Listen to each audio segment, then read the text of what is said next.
Welcome to chat பார்வை. நம்ம இன்றைக்கி பார்க்கக்கூடிய அந்த ப்ரெசன்டேஷன் எதை பற்றினா, நம்ம ஒரு ட்ரேடிங்கில் என்ட்ரு ஆகணும்னா பேசிக்கான சில ரூல்ஸ் நம்ம கண்டிப்பாக ஃபாலோ பண்ணி ஆகணும். அதை பற்றின ஒரு ஸ்மால் வீடியோவை அப்லோட் பண்ணுறேன். ஒரு மிஸ்டேக் கூட போதும் நம்ம ட்ரேடிங்கை டோட்டலாக வாஷ் அவுட் பண்ணுறது. ஸோ அதில் என்னென்ன க்ரைட்டீரியா நம்ம கண்டிப்பாக ஃபாலோ பண்ணணும் ட்ரேடிங்கில் அப்படிங்கிறத பார்க்கலாம். ஃபஸ்ட்டு மிஸ்டேக் நம்ம பண்ணுற மிஸ்டேக் என்னென்னா, ஸ்டாப் லாஸ் போடாமல் நம்ம ட்ரேட் பண்ணுறது. பொதுவாக நம்ம ட்ரேடிங் என்ட்ரு ஆனோன்னா எல்லா ட்ரேடுமே நம்ம ப்ராஃபிட்டில் கொண்டு போய் முடியும்னு சொல்ல முடியாது. ஸோ ட்ரேடிங் எது ஒரு கேம்பிளிங் மாதிரி சொல்லுவாங்க. பட் ப்ராப்பராக நம்ம பண்ணும்போது அந்த கேம்பிளிங்கை கூட நம்ம ப்ராஃபிட்டாக மாற்றலாம். அதுக்கு ஃபஸ்ட்டு பேசிக் குவாலிட்டி பார்த்திங்கன்னா ஸ்டாப் லாஸ்.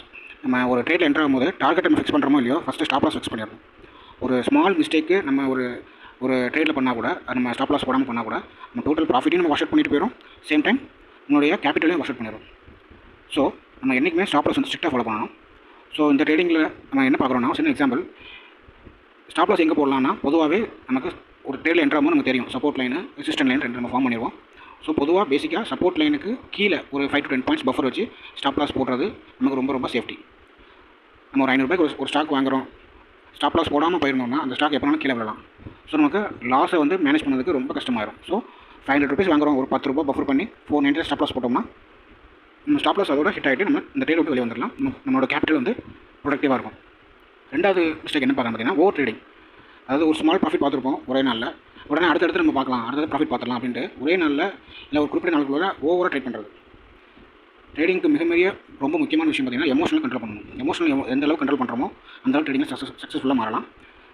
ப்ராஃபிட் வந்தாலும் நம்ம ஒரே மனநிலையில் இருக்கணும், லாஸ் வந்தாலும் ஒரே மனநிலையில் எடுத்துக்கணும்.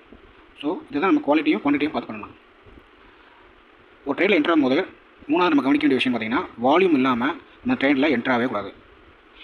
இந்த கேண்டில் வந்து பிரேக் அவுட் ஆகுது, நம்மளுடைய லைனை பிரேக் அவுட் ஆகி வெளியே போனாலும் வால்யூம் நல்ல ஃபுல் வால்யூமோடு பிரேக் அவுட் ஆனால் மட்டும்தான் நாம் பையர்ஸ் உள்ளே வந்துடலாம்னு நமக்கு ஒரு சிக்னல் மாதிரி எடுத்துக்கலாம். அந்த இடத்துல நம்ம ட்ரேட் என்ட்ரு ஆகலாம். ஸோ எப்பவுமே நல்ல ஒரு ஸ்ட்ராங் வால்யூம் கேண்டில் வந்தால் மட்டும்தான் நம்ம ட்ரேடில் என்ட்ரு ஆகணும். இது ரொம்ப முக்கியம்.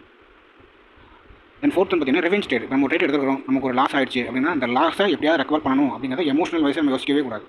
ஒரு ட்ரேடில் என்ட்ரு ஆகிருக்கும், நம்ம அந்த லாஸை ரெக்கவர் பண்ணிடணும் அப்படின்ட்டு அன்றைக்கி நம்ம ட்ரேடில் என்ட்ரு ஆகும்போது நம்ம மைண்டு வந்து ஒரே நேரத்தில் இருக்காது. நமக்கு அகைன் அந்த மார்க்கெட் நமக்கு வந்து லாஸ் கொடுத்துச்சுன்னா நமக்கு வந்து மிகப்பெரிய லாஸில் கொண்டு போய் விட்றோம். ஸோ ஒரு ட்ரேட் என்ட்ரு ஆகி நமக்கு ஸ்டாப் லாஸ் கிட்ட ஆகிடுச்சு அப்படின்னா பெட்டர் நீங்கள் ட்ரேடை க்ளோஸ் பண்ணிட்டு வெளியே வந்துடுறது, வேறு ஏதாவது உங்களோட மைண்டை கொண்டு போயிடுது. ஸோ ரெவென்ஸ் ட்ரேட் பண்ணவே கூடாது. ஃபிஃப்த் ஒன், நம்ம ரிஸ்க் ரிவார்டை வந்து இக்னோர் பண்ணவே கூடாது. நம்ம ஒரு ட்ரேடில் என்ட்ரு ஆகிறோம் அப்படின்னா மினிமம் நமக்கு 1:2 அல்லது 1:3 அந்த ரேஞ்சில் நமக்கு வந்து ரிஸ்க் எடுக்கணும். அதாவது ரிஸ்க் வந்து 1%, ப்ராஃபிட் வந்து 2% இருக்கணும். ஸோ அப்படின்னா நம்மளால் ஒரு 10 ட்ரேட் எடுக்கிறோம், ஒரு 6-7 ட்ரேட் நம்ம ப்ராஃபிட்டில் வருது, 3 ட்ரேட் லாஸில் வருதுன்னா கூட நம்ம ஓவராலாக நம்ம ப்ராஃபிட்டில் இருக்கிற மாதிரி நம்ம பார்த்துக்கணும். ஸோ ட்ரேடிங்லேயும் ரொம்ப முக்கியமான பாயிண்ட் ப்ரொடக்ட் கேபிட்டல் ஃபஸ்ட். அதாவது கேபிட்டலில் கண்டிப்பாக ப்ரொடக்ட் பண்ணுங்கள். ட்ரேடிங் வந்து ஒரு செகண்டில் நம்மளோட கேபிட்டலே வாஷ் அவுட் பண்ணிடும். ஸோ ட்ரேடிங்கில் ரொம்ப சக்ஸஸ்ஃபுல்லாக இருக்குது இந்த மூணே ஒன்று தான். டிசிப்ளினாக இருக்கணும். எப்போவுமே டிசிப்ளின் வந்து லைஃப்லேயும் ரொம்ப தேவைப்படும், ட்ரேடிங்லேயும் ரொம்ப தேவைப்படும். பேஷன்ஸ் லைஃப்லேயும் ரொம்ப பொறுமை இருந்தால் சக்ஸஸ்ஃபுல்லாக ஆயிடலாம், ட்ரேடிங்லேயும் பொறுமை இருந்தால் ரொம்ப சக்ஸஸ்ஃபுல்லாக ஆயிடலாம். அதே டைமில் ரிஸ்க் மேனேஜ்மெண்ட். நம்ம ஒரு ட்ரேட் எடுக்கிறோம்னா நம்ம எந்த அளவுக்கு நம்ம ரிஸ்க் நம்மளால் பேரபிள் பண்ண முடியும் அப்படிங்க பார்த்துட்டு ட்ரேடில் என்ட்ரு ஆகிட்டிங்கன்னா உங்களுக்கு லாஸ் வந்தாலும் உங்களுக்கு பெரிய லெவலில் உங்களை அஃபெக்ட் பண்ணாது. ஸோ ட்ரேடிங் பார்த்திங்கன்னா பேசிக்காக ஒரு மைண்ட் கேம் தான். ஸோ நம்ம எந்த அளவுக்கு நம்ம மைண்டும் நம்மளுடைய மனசும் ஸ்ட்ராங்காக இருக்கோ அந்த அளவுக்கு நம்ம ட்ரேடிங் சக்ஸஸ்ஃபுல் ஆகிடலாம். லாஸஸ் வரலாம், மேபி லாஸ் வந்தாலும் நம்ம ப்ராஃபிட்டில் கொண்டு போகிறதுக்கு இந்த 3 பாயிண்ட் ரொம்ப முக்கியம். Discipline, patience and risk management. நம்ம மார்க்கெட் உள்ள என்ட்ரு ஆகிறதும் சரி, எக்ஸிட் ஆகிறதும் சரி, ப்ராப்பர் ஸ்டாப் லாஸ் யூஸ் பண்ணி நம்ம வெளியே வரணும். ஸ்டாப் லாஸ் கிட்ட ஆகிடுச்சுன்னா வெளியே வந்துடணும், ட்ரேடை க்ளோஸ் பண்ணிட்டு வெளியே வந்துடணும். இதுதான் ஒரு நல்ல ட்ரேடருக்கு உண்டான ஒரு குவாலிஃபிகேஷன். ஓகே, நமக்கு இந்த வீடியோஸ் எல்லாம் உங்களுக்கு யூஸ்ஃபுல்லாக இருந்துச்சுன்னா கொஞ்சம் சப்போர்ட் பண்ணுங்கள். தேங்க்யூ.